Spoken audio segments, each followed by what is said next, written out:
Hello, and again, welcome to Bit Depth. I'm Santiago Ramones. Across from me is... I'm Breck McGough. Thank you for saying your last name out loud, because many people will be like, McGough, McCough. I get called everything. So, kind of my usual first question. How do we know each other? So you and I did some undergraduate classes together. We were in choir together at UCO for a semester before you went off and did your production ACM degree. World, yeah. And then now we're both graduate composition students at UCO, and we're in Power Cycle, the electronic ensemble at UCO. Fresh, brand new. So, first of all, what do you do? Who are you? What sort of... So, I'm in like a big transition right now. So I had been working as a library manager, and trying to do composition very part-time and get my degree, and finding that more and more difficult all the time because work was requiring a lot more time and energy. Yeah. And so then it was getting home at the end of the day and being exhausted and be like, oh yeah, I have all these pieces I have to write. So anyway, I made the decision with my wife, and she's very supportive of my music, to go to school full time, take a couple of part-time jobs, that are much less constrictive, right? And so I'm currently working as one of the musicians at the Cathedral of Our Lady of Perpetual Help in Oklahoma City, and then beautiful cathedral. Oh yeah, it's a great place for singing, which is what I lead the congregational singing there, and I'm a soloist, and it's amazing. And then I also am a graduate research assistant for Dr. Tess here at UCO. I didn't know that. Yeah. So which of these many things is your primary focus, I guess? My focus, and this is also fairly new. I was thinking of double majoring in vocal performance and composition because I didn't quite know what I wanted to do. Right. I really enjoyed both. Yeah. And not that I think in the long run you have to only ever be one thing. Sure. But there is only so much time. So kind of where do you spend the limited time you have? And so actually just this weekend, I kind of been just trying to really focus over the last week on the things that I got the most pleasure out of, and the things that I felt the most energized even after doing for a long time. And it's just trying to be mindful of that. And it's always been composition. I finished a piece for, there's a great another podcast called Red Hand Roleplay, and they're playing a Dungeons and Dragons campaign. Yeah. And so they needed theme music. And so I spent whoa, yeah, okay. Oh, we got some piano coming from the other room. That's fine. But I spent the weekend writing that, and at the end of it I was just like, oh, this was like some of the most fun I've had, even though I spent like 48 hours almost straight with very little sleep, right. It was like crunch time and it was due, and but it was really fun. Are you happy with it? Oh yeah. I think it's really cool. Yeah. And I mean, that's kind of, it's funny because here in our composition program, they don't teach us scoring. Right. Like there is a film scoring class that you can take at ACM. Right. Exactly. Right. But that like nowadays it's like if you're doing composition, like that's probably one of the main sources of income for most composers. Well, yeah, absolutely. I mean, most of the things I've written have been for projects like that, or like independent films, and shorts. I've done a lot of short films that I've scored, and that's been, if I actually made a list of every single thing I've written, that would be most of it. Yeah. So what are you wanting to, like, what is your goal, I guess? Well, if like the perfect world where everything worked out and Sure. was exactly, I would probably continue my studies at the doctoral level. There's just a lot I still want to learn, and I love the academic setting. Yeah. But in like a perfect world, I would just be a freelance composer and just compose Yeah. all day long. But I probably will have to, teach a little Yeah. bit and compose and do a little this and that, or probably keep doing, like a church job or something like that, Yeah. and, to make a living. Yeah, and that is kind of the reality of being composers, is that a lot of our stuff doesn't actually involve composing. Right. It's true. And all the stuff we use for composing costs money. Yeah. And yet the composing itself isn't a lot of times where we make our main income. Yeah. So, but it's like, no, it really is. This is what I do. Everything else is just to keep myself fed. Right. So, how did you get started in music in general, I guess, and then we'll sort of track down the other rabbits. Yeah. So I don't remember not doing music. I grew up, my mom was studying at her graduate degree at UT in opera performance, and she had already had a few professional gigs, and she still is a great mezzo soprano. My dad sang his whole life, has a great lyric tenor voice, and so I grew up singing in churches. There's like a video of me like way too young, like singing on stage, and I was just very natural, like as a toddler, like but then I took piano lessons starting in the age of 7. My grandma played piano and taught me how to read music. Cool. And then my aunt she had started out as a concert pianist, then became a missionary and lived in Africa for a long time, and then came back to our little small town in southeast Oklahoma and taught me piano lessons regularly. And so then I did that in high school. I started taking voice lessons and started college at the beginning as a vocal performance major.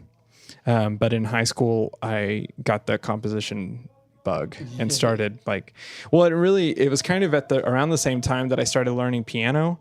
I would, my mom would hear me practicing all the time and then found out from my aunt that I was actually just playing my own stuff, and I wasn't actually learning just noodling around. Yeah, and I wasn't learning the repertoire that I was supposed to be learning. I was just making my own music. So my senior year, I actually got to take some of my own piano pieces to contest, which was really cool because my piano teacher at the time was really supportive of that, and so that was really fun. Yeah.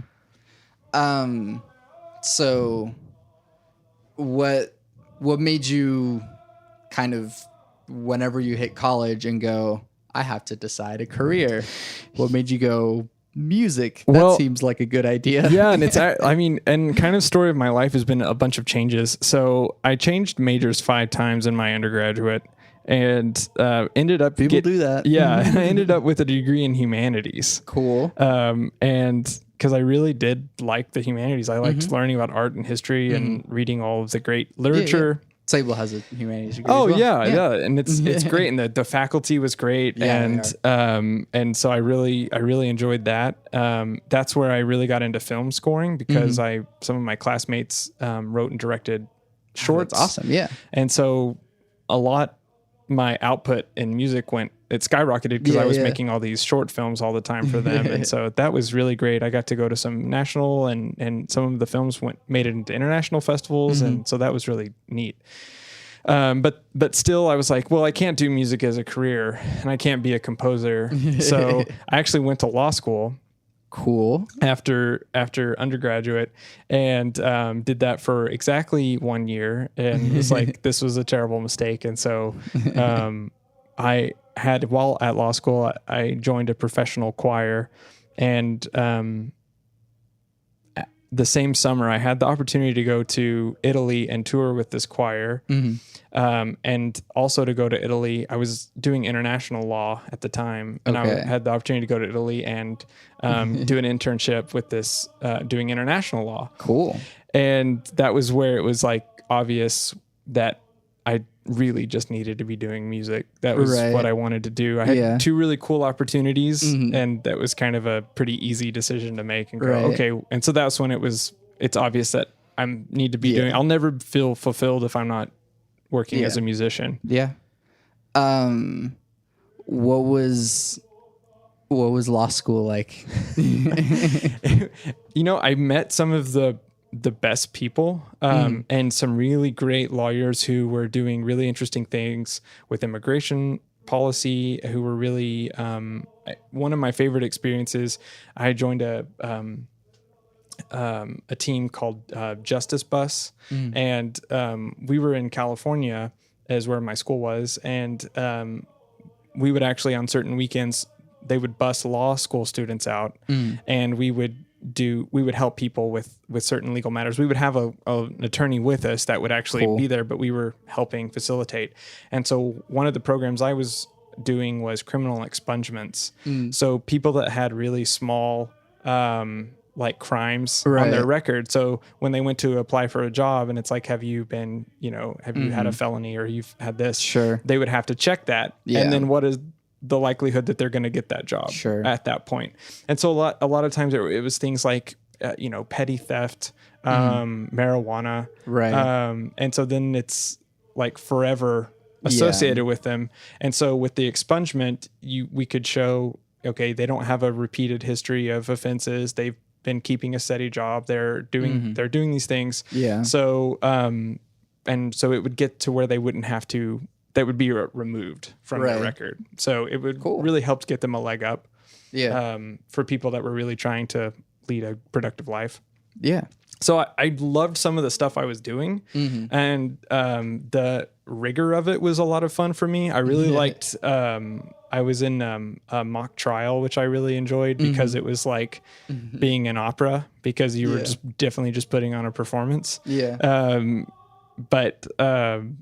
But still nothing like music. I mean, it's just, the people that are great at it, it is an art form. I mean, like some of the people I met had beautiful minds and were very creative and wonderful, but I always just missed doing music.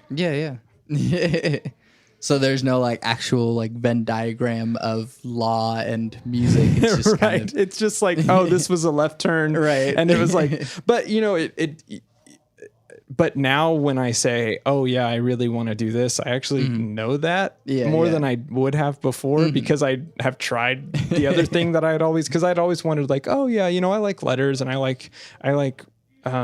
really liked that part of the humanities, and I loved my philosophy classes, and I thought, well, I could be an attorney, and I'm very passionate about social justice. And so it seemed like a natural thing for me, but so then kind of a broader philosophical question, but like, what makes music important? Man, that's really, one thing that I've always found true is that, and it's true of all the arts, but I think catharsis is something really important. And I think people don't realize how important it is. But that's when people go to concerts. And it doesn't matter what kind of concert it is. But if it's music they like, right? If it's their jam, and they go to a concert, they're going they may not realize it. They're thinking, oh, I'm going because I love this great song, or I love this band and they're great and I'm going to have this great time. But when they go there and they hear that great song and see those performers that they like, and they're dancing or they're shouting, or maybe it's more subdued and they're going because they love, Dvorak's opera Rusalka. So it's a more subdued setting, but something, and they sit there and gently just cry in silence, because you can't talk or shout at the opera. But whatever it is, whatever their jam is, that's to have that emotional release is so important. Yeah. I think spiritually and psychologically, because I don't know, and to have that sense of wonder that I think the arts provide too. And the great thing about music that's different from the other art forms is that it hits you directly. Yeah. And there is the intellectual component of music. But you don't have to know all the inner workings of music to enjoy a piece of music. You can know absolutely nothing about scales and chords. Yeah. And still, when you hear the combination of them in a really wonderful way, they can speak to you. And then you have this like aha moment where you're like, oh man, I just feel so at peace with everything. Self-forgetting at oneness. Yeah, self-forgetting at oneness. I didn't even want to say it. But yeah, I mean, but that's definitely true. Yes. And I think it can happen with everything, no matter what you're listening to. That is a joke from one of the classes that we're in. You're not missing out on anything. It's like, whoa, is that a reference to something? So what is that music for you? Man, that's tough. I really got into 20th century and 21st century classical music in high school, but not in the way that my first theory teacher would have liked. I wasn't super into Webern. Right. And dodecaphonic music, especially Pierre Boulez, who I still think is just, well, I won't. There may be Pierre Boulez, and if that's your jam, go for it. But yes.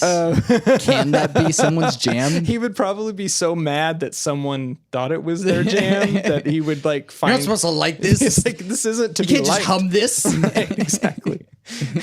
But I remember listening to Philip Glass's Glassworks for the first time and just being like, oh, this is totally different than anything else I've ever heard. Yeah. And so beautiful. And so, yeah, I went into the deep end with minimalism in high school, particularly with Philip Glass, Terry Riley. Yeah. Arvo Pärt is maybe my favorite living composer. It changes because then I'll hear a piece from another composer I like. I'm like, oh no, that's the one I like. Yeah.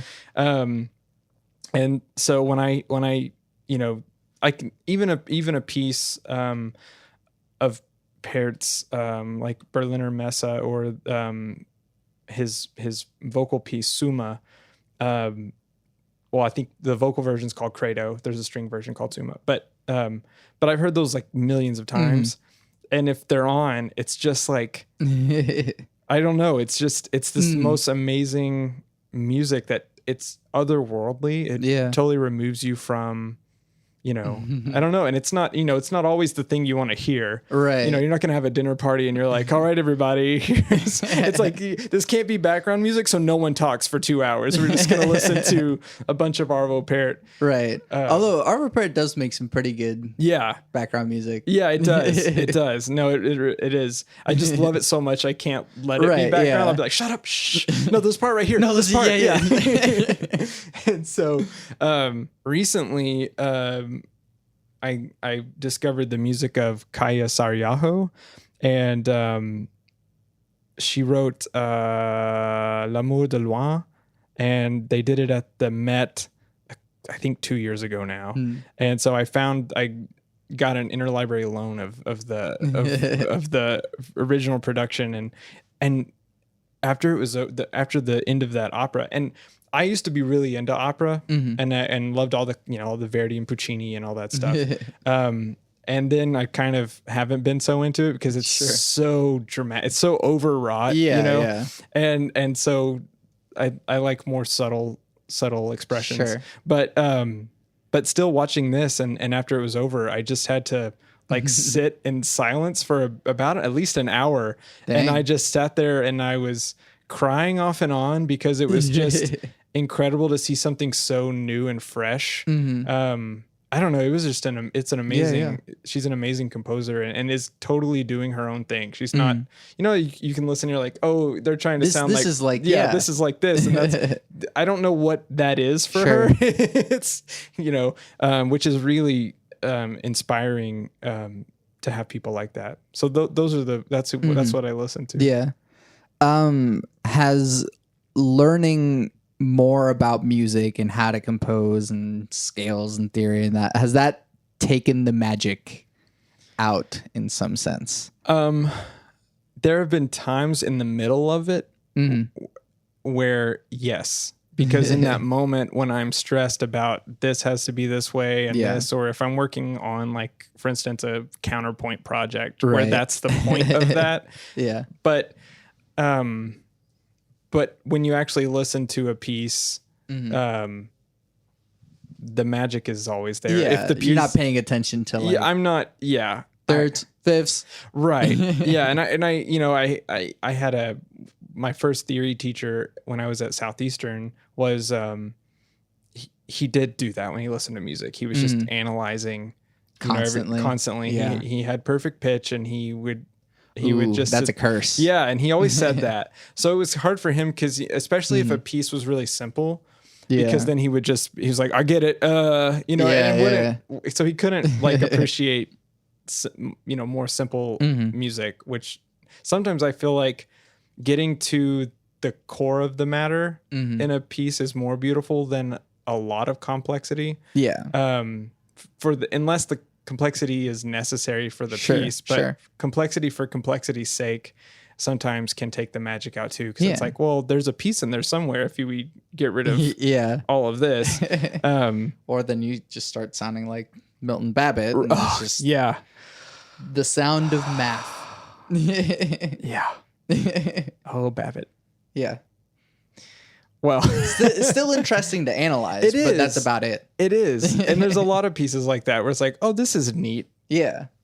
On paper as a homework assignment. Yes. But, I'm not going to invite my friends to a concert. Be like, yeah, we're just that's also not something that you can put on in the background. Right. Because it's like, what is going on? What is this nonsense that you have that you think is like, oh, this is good ambient music? Right, exactly. Right.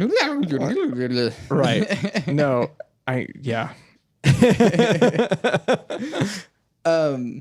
But I mean, yeah, it is good to, and that's what a lot of people think too, that I've talked to too, is that like, oh, like, all the magic is gone because you can just, especially with contemporary music too. Right. What is your sort of leaning into contemporary music? What do you think of the sort of gap that lies in between sort of like classical concert music and like contemporary, like rock or pop or whatever? Yeah, I think it's I think it's more of a social construct. Yeah. To me, I feel like music is music. Yeah. And I mean, there's definitely styles. So, if somebody's doing jazz and they're doing it in a jazz style, right? So like there's styles of music, but I feel like the whole, like, this is art music and this is not, I think comes down more to, for me, would be individual pieces or songs. Yeah. Not so much a genre or a style in and of itself. Right. Because there have been pieces, by Radiohead or Bjork that I've listened to, and I said pieces, not even thinking, but they're songs, but I feel like they're beautiful compositions that can stand up next to other beautiful compositions in more of a classical style. Definitely. And no one can tell me that Nina Simone wasn't one of the greatest artists of the 20th century, because she did jazz and but she didn't do, opera or she wasn't a real concert pianist. She did jazz piano. Right. But, anyway, but yeah, I feel like it's, and it's it's really bad in America too, especially. And I think part of it is that classical music in America, we were trying to prove that we were really cultured, like Western Europe, right? Because we were a new country, and I think that's still part of it too. Where it's like, because in America, I mean, the classical music is still so very 19th century and whereas in Europe, when they're putting on a lot of more contemporary productions and doing things where, you know, it's that line between what's pop and classical is a little more vague. I actually watched a documentary on Penderecki, and they had what's the guitarist from Radiohead? Johnny Greenwood. Yeah, Johnny Greenwood. So they were in Poland, and they were doing a concert of music by Johnny Greenwood. Yeah. And music by Penderecki. And they did like Trinity on the Victims of Hiroshima. And but it was like the venue was a rock concert. Like people were standing up and screaming, and Penderecki comes out to the podium and people are like, and really it was just like, what? That's really cool. Like that doesn't happen. That's not, we don't have a thing like that where you could even put on and have thousands of people come. I mean, that's just like that's really neat. Well, I'm sure more so for like Johnny Greenwood, obviously. Yeah, but like, sure. He is a rock star. Yeah, right. Yeah, exactly. But like also, to me, one of the best film composers that's working. Really. The Phantom Thread, the score for that movie. I've been meaning to watch it, but yeah. It was robbed of an Oscar. Or no, it didn't win because no. But yeah, it was nominated. But I think that's even part of that kind of thing where he's not a real film composer. Sure. He's a rocker that dabbles. He's in Radiohead. Yeah, exactly. And then but this score is like Debussy and Ravel. I mean, but not. I mean, it's his own style. It's just, but it's amazing music. And I mean, what I have seen is like There Will Be Blood. Right. Oh yeah. Like what score can you even compare that to? Yeah. Like, yeah. No, I love that. But I am glad that like, I mean, at least now we're trying to sort of blur that line, at least with what we're doing in Power Cycle. So I guess in your own words, try and describe what Power Cycle is. So Power Cycle is an electronic ensemble made up of 3 graduate student composers, who come from very different backgrounds and approaches to composition. But it's almost, I never kind of thought about this till right now. Right. It's almost like a chord. You have these 3, at least 3 pitches that then become this its own thing. And I kind of think of us that way, 3 very different sounds that become a one sound. And so it, I mean, it's an experimental group. It's the first of its kind here, where we're kind of making the rules as we go along and putting concerts together as we go along. Yeah. No, and I wanted to at least like plug that a little bit. Yes. This is October 8th. Yeah. Come see us at the Jazz Lab. Yeah. Because that'll be fun and freaky and weird. So. Yes. The pizza service will be impeccable. Yes. There is also free pizza. What is bad music? Ooh.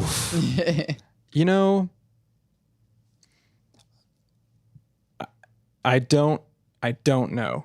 Yeah. That one is harder for me to answer than like what is good music almost. And I think, to me, I would think the only thing that maybe I would think was bad is something that somebody didn't care about when they made it. Sure.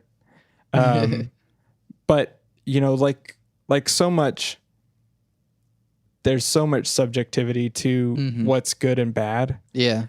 My mom, for instance, has really good taste, and even really like some modern composers that I like, abhors anything Bjork's ever done. Like it just like sounds like nails on chalkboard to her, and it's like, and I know she has good taste, and I know she knows good music, and she knows how music works, but I think so much of it comes down to just personal preference and your own life experience and what sounds you enjoy.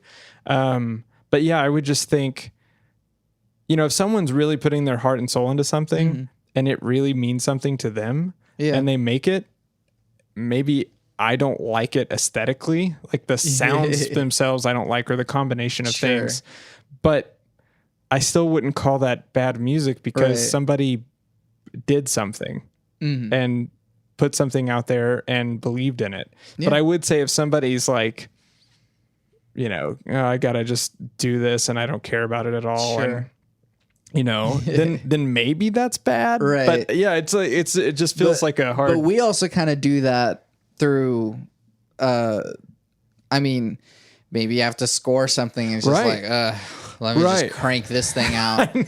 I know. Or like counterpoint assignments that it's just like, all right, let me just no, and I throw notes on a page here. Yeah. And I mean, I, you know, just personally, I would say those are my bad pieces. Right. You know, if I'm looking at like, oh, you know, what are some things you've written? It's like, I'm not going to show you those. Right. Yeah. Those ones that I was like, oh yeah, I had a lesson that day and this had to be finished. Or, you know, this was due at X time. And so it was just, I turned it in an hour before it was due and they put it on this thing. And now luckily, that hasn't happened very often. So even with short deadlines like this weekend or with shorts, sometimes that can be, you know, we're submitting this for this festival. Music is the last thing to go on. Right. They've done everything else first. And it's like, oh, it's tomorrow. We're turning it in. Can you get us a score? And it's like, nah, sure. But usually because you love music itself and you love the act of composing and coming up with new ideas. And there's an aspect of it that's like a puzzle. So intellectually it's fun. It's almost like solving a mystery. Because this has to happen. This needs to happen.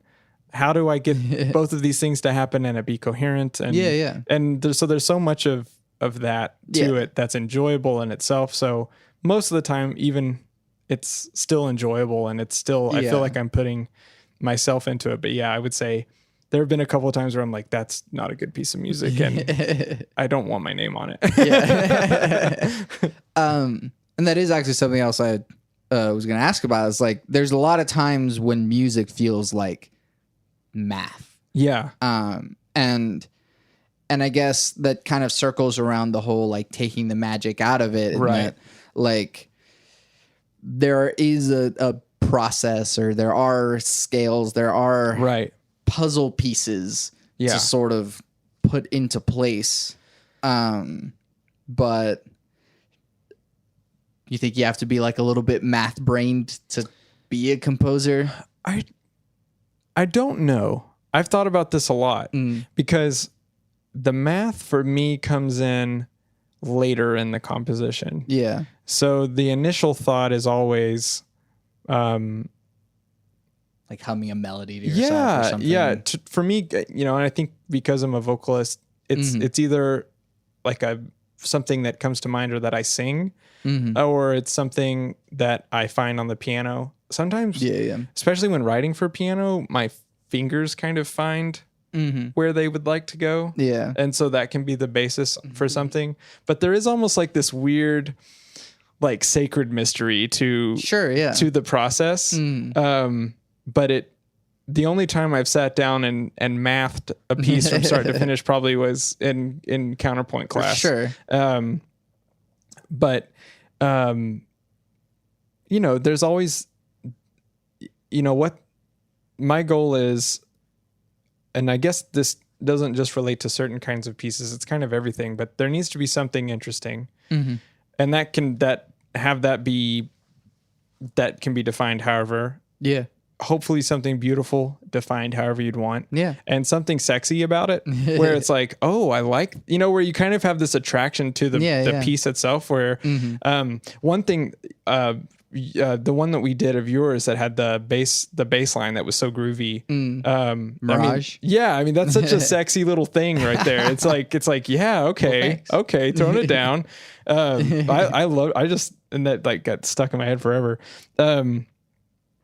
But yeah, and so, you know, the math part of it is, okay, this is orchestrated for these instruments. They have these ranges. This needs to go like this. And this one is, or if you're looking at the chords themselves and how to spell everything and get it spaced out the right way. You know, but voice leading. Yeah, exactly. And, you know, one of the nice things about where we are in music right now is that even more so, I would say, in classical music than in any other type of music, is that it's really a blank canvas. Yeah. And if you make it work, or you make it cohesive, Sure. I mean, it's like, wow, that didn't go where I expected it.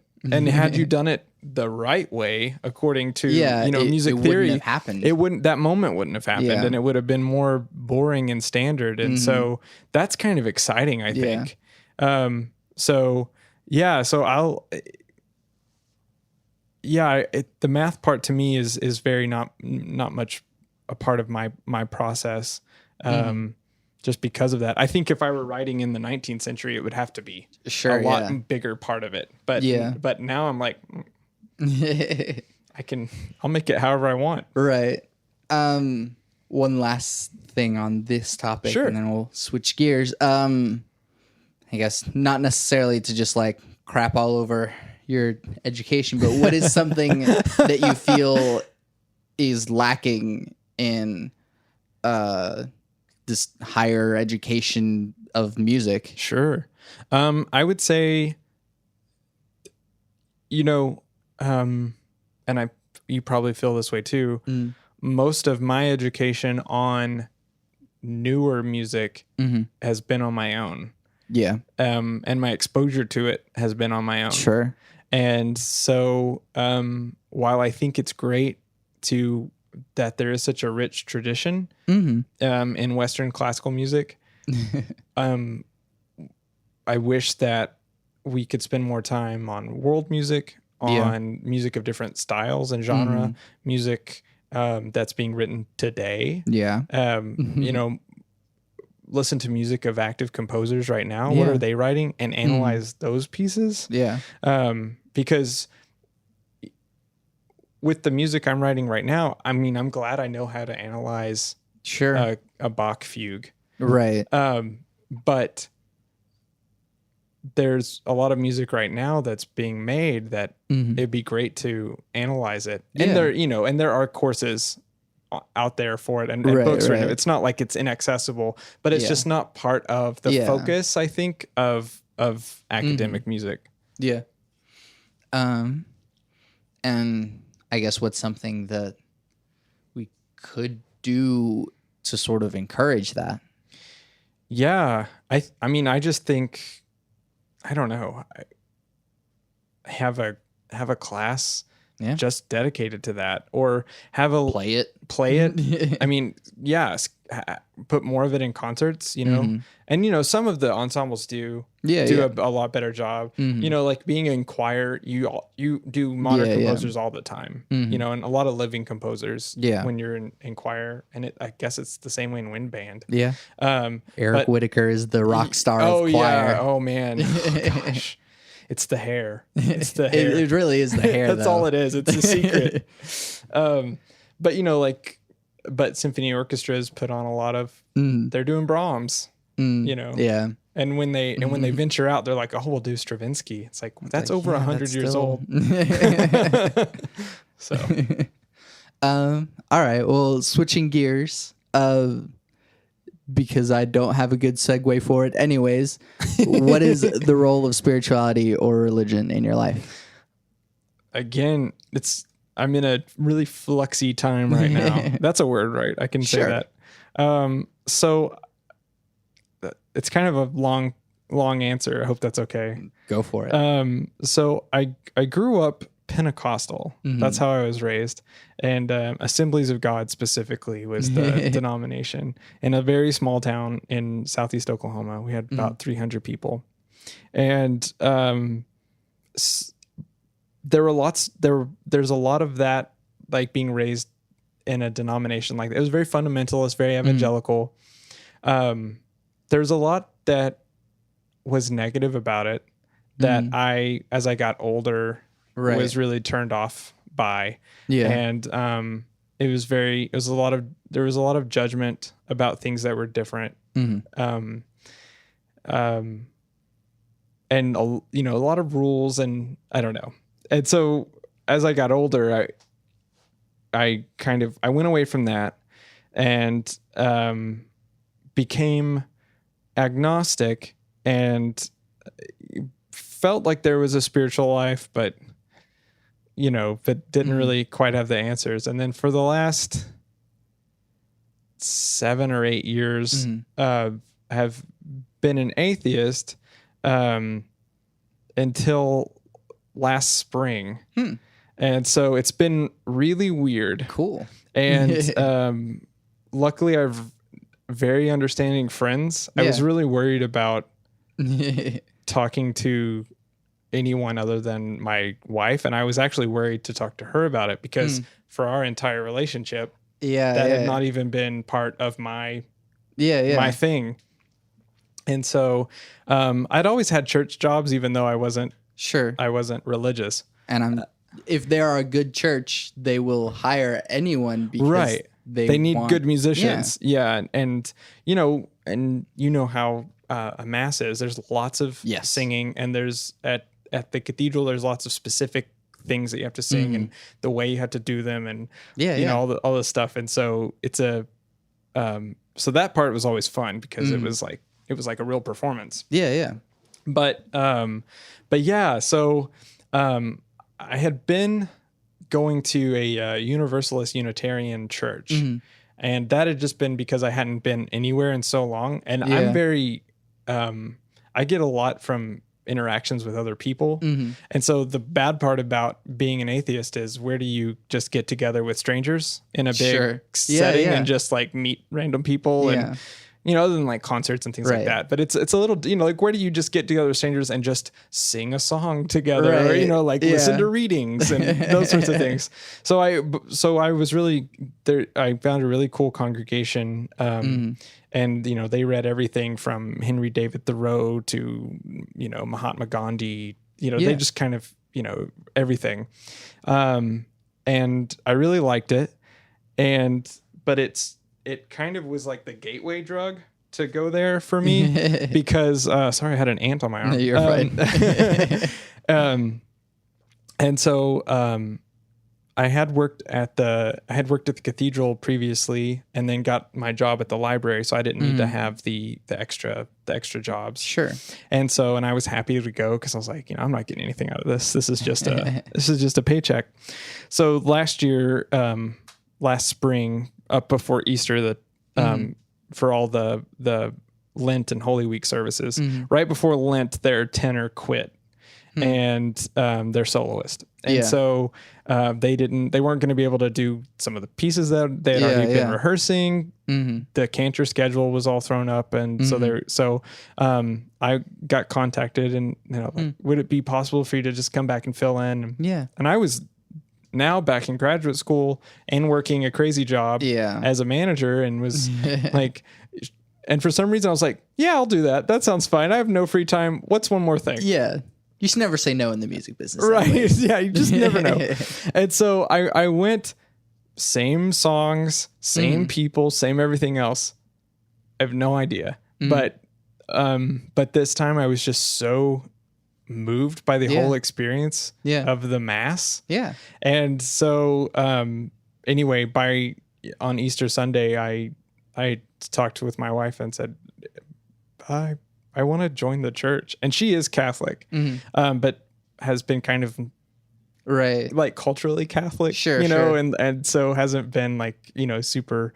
And so, she was a little bit like, okay, but because it was a little unexpected. And then I had to talk to my parents, about it and everything. And so then it was kind of like slowly filling people in because it just hadn't been part of who I was. And then to have the experience of like growing up Protestant and evangelical. And then like, I don't know, going the opposite direction. It's just been weird. And it's like a lot of things. It's like, you can't really explain it into in particular, like why I felt like at that time when I was like, no, this is the right decision to make.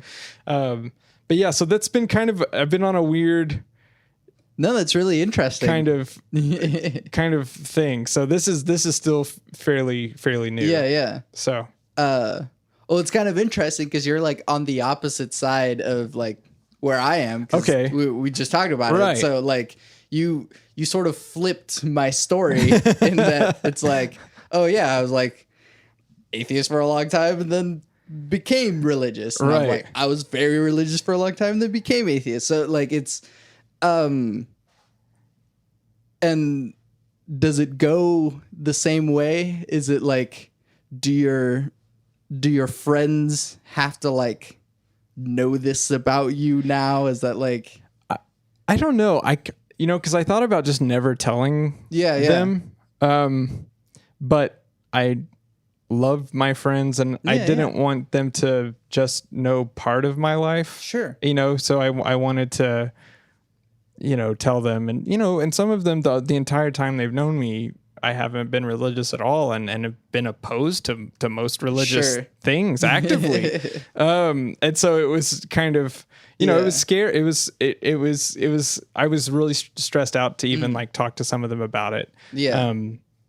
And, the responses I got were great because it was like, well, you're wrong, but you're still my friend was kind of their response. And I was like, that's all I want. Like, I don't care. You don't ever have to like support me at all in this, but just know it about me. And,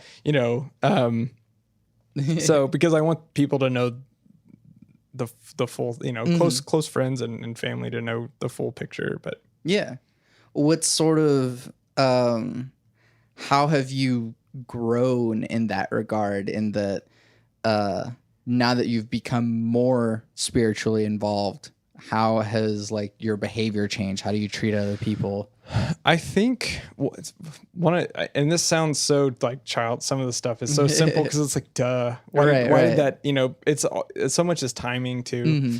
But one of the songs we were singing for Easter was talking about seeing the face of God and the people on either side of you. And that probably more than anything else kind of bowled me over. And then I kind of realized that the whole thing is about love. And, and specifically with Christianity, which I'll put a tack in that, but, but even like to the crucifixion and everything, and this whole thing of laying one's life down is the whole gospel according to Jesus. It's all about love your neighbor as yourself is the whole thing. And when that sounds so simple, right? But when you try to act in that way, it's really profound. And it has changed the way, I don't know if it's because I've always tried to be a loving person, and that's all. I'm naturally more huggy and lovey. But I've been more consciously aware of when I'm with people to really give them my attention and to spend time with them in a meaningful way and in a mindful way, and to do things for them, and be more available and more present. That's been a big thing. It's been a huge thing to start praying again, because that was so not part of, my life for a long time, probably about 10 years that I just hadn't even like prayed. So that was interesting to start that again. And so that's now part of my morning routine is to start the day. I read the daily readings, and then do a prayer, which is a combination of more like the traditional petitionary prayers, and then a lot of sitting in silence, and something more closely attuned to meditation.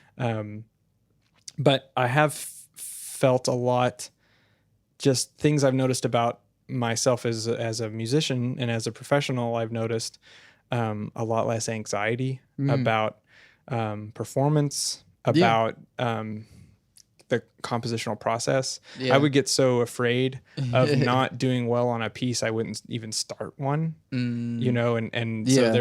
it was just hard to even work on it. And so I have noticed that has been a lot different, and I've been more active composing in it as a musician.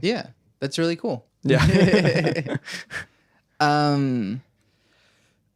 guess a couple more questions that are a few more, some straightforward ones. What is your definition of God? I think for me, God is the ultimate mystery to the universe and is the ultimate answer to why we love. And, but at the same time is very personal. Yeah. And I think it's both and I think unknowable and, indefinable. Yeah. But I think, but also present, which is really kind of interesting. Yeah. But it's a personal unknowable. Yeah. No, I like that. And then free will ? I haven't found a better way of asking that question. No, that's a good one. Question mark. Do I have to answer this question? I'm kidding. Were you going to anyways? Yeah, see, I know. Yeah, free will. To me, it's always been part of my personal outlook is that free will exists. I have friends who are philosophers who can do a very good job arguing that it doesn't exist. Yeah. And I cannot compete with them in my philosophical rigor. Sure. But at the end of it, I still say I'm right. And I think the profound experience of love and of wonder at love or acts of kindness that you receive, or when people do things selflessly for you. If there weren't free will, then that act wouldn't be miraculous in any way. It would just be, oh, well, they have to do that because, so, which in itself isn't an argument. It's just saying, well, that would be a shame. So for me, free will makes more sense. Sure. But I do know that the sophists among us can argue both sides pretty well and come to good conclusions. 2 more questions. Sure. I'm trying to be mindful of your time. Oh, and if we, we're good. So what advice do you have for people? Wow. I don't even feel, nobody's qualified to give advice. I would say if I could talk to myself, I would have said, to be more accepting of people at an earlier age than I was. And I think when I was an atheist, could be pretty unaccepting of people who were devoutly religious, because I saw them all as, small-minded simpletons who were, not trying to figure anything out because they had all the answers that they needed. Sure. And so I think, like we've talked a little bit about, and I think you definitely agree with this, is that love is so foundational with everything. And if we can really focus on that and focus on what that really means. Yeah. Because I know people who have been personally hurt by people in the Catholic Church. And so I think that even institutions like that and other denominations don't always practice that themselves. Yeah. And so I don't think that all the answers are in one place, and realizing that the people running the show are still human beings. Yeah. But for better or worse, but if love is the focus with everything you're doing with your career, when you're at work, when you're whatever you're doing, I think that you'll have a more beautiful life. And it may not go the way that you expected it to go. but it will be infinitely more interesting. Yeah. Yeah. I like that a lot. Lastly, probably the hardest question here. Oh no. Cake or pie? Oh, this one is so easy. Oh my gosh. Pie, 100%.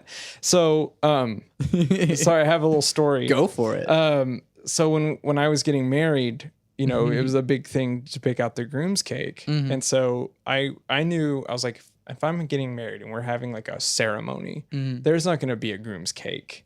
So we had an assortment of pies on the groom's side. And so my favorite pie is a southern raisin pie. Interesting. And it's a really interesting pie. After the raisins have been soaked and then baked, it becomes this really gooey wonderfulness that's inside, and it's a really great pie. But yeah, pie. I'm trying to believe you because raisins usually ruin everything. Yeah, it's like music. It's one of those things. The most beautiful pie to me is just, you know, inedible to someone else. But no, yes. I'm also pie. So, oh, nice. Yeah. Okay, good. All right, well, we can still be friends. Yeah. Atheist, Catholic, whatever. We'll make it work over pie. Right. But like pie at least. Okay. Yeah, we got that. We got that down. Breck, thank you for doing this with me. Absolutely, this was fun. Where can we find you and your things? You can find me at I have a SoundCloud. It's probably the best way to find my music because I try to keep it updated. I have a website that will take you to my SoundCloud page. It's just my name, breckmcgough.com. Yep. It's the best way to do it. And it's don't look at my webpage. Just listen to my music because it's terrible. Not my music, the page. Right. No, your music isn't terrible. I'm a good salesperson. You can tell. Well, thank you for doing this with me and for spending the time to talk Absolutely. No, I love this. Yeah. Ooh, once again, I'm Santiago Ramones. I'm Breck McGough. You can find everything that I do on my website, santiagoramones.com. There is music. There is this podcast, which you can listen to on iTunes or your Apple Podcasts, the app that you have on your phone that no one ever opens, but it's there. If you don't already listen to podcasts, that is. Right. So it's also on YouTube and on Stitcher if you listen through that. I guess whoever listens through Android can listen through Stitcher. On all of those things, you can leave reviews and comments and let me know and be like, I think Breck is awesome, or I think Santiago is stupid for not liking raisin pie. So say whatever you want on the things. I like knowing who is listening. And then also is my music, which there is some SoundCloud stuff, and there is also a demo of music, which is a Songs with Words demo. Which you can pay zero money for, or you can pay however many monies for. And you can, support me in that way. It's weird having a sort of digital tip jar that, like, if Bill Gates would come around at some point and just be like, oh, I like this guy. Here's $1 million. Yeah. That would, We can build the Institute for Modern Music. Not with $1 million. Oh, yeah, totally not. Yeah, that's...